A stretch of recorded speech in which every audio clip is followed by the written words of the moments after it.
Hi, my name is Cadence, and today I'm going to be showing you how to make my favorite blueberry lemon scones. For this recipe, you're going to start out with 2 cups of flour, 6 tablespoons of sugar, 2.5 teaspoons of baking powder, a lemon, half a teaspoon of salt, half a cup of milk, 2.5 teaspoons of vanilla extract, 1 egg, 1 cup of frozen blueberries, some granulated sugar, and 1 stick of butter. The first thing we're going to do after we gather our ingredients is take our stick of butter and we're going to put it in the freezer. Next, just like before anything you do in the kitchen, we're going to want to wash our hands with warm soap and water. And if I'm cooking for our people, not just in my family, I'll also wear gloves the entire time I'm cooking, but seeing this is just for my family, I'll just wash my hands. Alright, now that we're ready to get started, to a medium mixing bowl, we're going to add our flour, our sugar, our baking powder, and lastly our salt. Once those things are added into the mixing bowl, we're going to take a whisk and just give it a little stir. We just want to make sure that the baking powder gets fully incorporated into the flour. Alright, once we're done with that, we're going to take our lemon and a small cheese grater like is shown here, and we're just going to zest the lemon into the dry ingredients. Now if you're trying to make this recipe and you don't have a fresh lemon on hand, it's okay to skip it, but adding the lemon zest into the scones actually just gives it a wonderful lemon flavor that ties really well in with the icing. But again, it's not required, it's just preferred.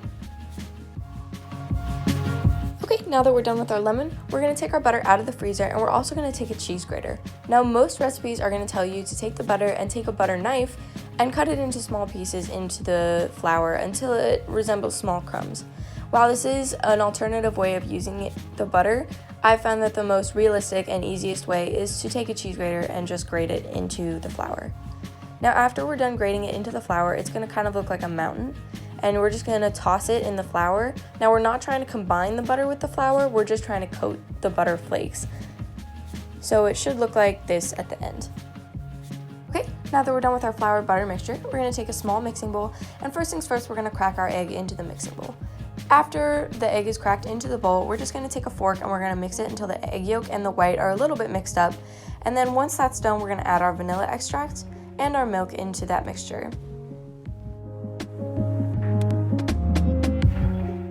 Now for this next part, I recommend wearing a glove. You don't have to, but it can get a little bit messy, and so to help with cleanup, I usually wear a glove for this part. And we're just going to drizzle our milk mixture into our flour mixture, and we're just going to start combining it with our hand.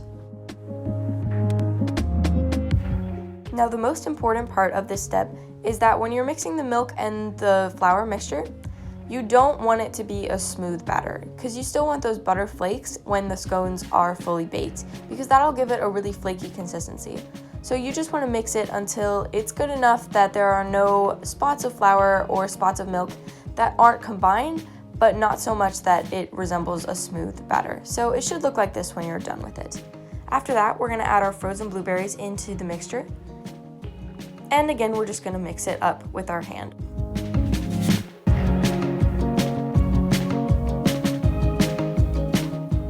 It should look like this when you're done with it. Okay, at this point in our process, we're going to go ahead and preheat our oven to 400 degrees Fahrenheit, and we're going to wait for that to preheat. Now you're going to turn out your dough onto a floured surface, and you're going to press it into a disc. I recommend sprinkling some flour on top of the disc, as it makes separating the dough a little bit easier for you. Next, you're going to take a knife, and you're just going to separate it into 8 equal portions, kind of like you're cutting a pie. Okay, once you have those separated, we're simply going to place our dough onto a parchment-lined baking sheet. After that, I'm going to take some heavy cream, and I'm just going to spread that onto the top of the scones. It'll help give them a nice golden brown finish.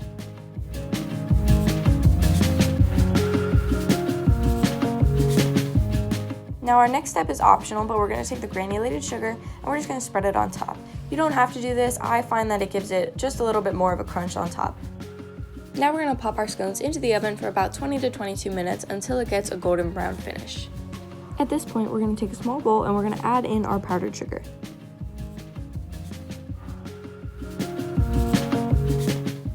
After we add our powdered sugar, we're going to take some lemon juice. You can use a fresh lemon for this. I have a bottle of lemon juice, and I just find that it makes it a little bit easier than also having to juice a lemon for this part. Now once you add your powdered sugar and lemon, that's all the ingredients we're going to use for the icing. So we're just going to go ahead and mix it until it starts to come together in an icing form. Now the idea is for this, if it's a little bit too dry, you're going to add some more lemon juice, like I'm doing here.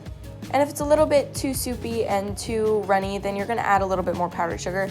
You want about this kind of consistency for your icing. Now the equipment you're going to use in this next part kind of depends on what you have in your house. I'm using a piping bag, but you can also just use a regular plastic bag like a Ziploc. And what I do is I put it over a cup just to make it a little bit easier for filling, and you're just going to scoop all of your icing into the cup. And then you're going to set it aside. Now your scones should be about out of the oven, and they should look about like this, with a golden brown finish on top, and they should be a little bit puffy from the baking powder. Alright, after this, you're going to re-grab your piping or Ziploc bag, and you're going to cut the tip off. Then just drizzle the icing over the scones. The amount of icing that you put on your scones depends on personal preference.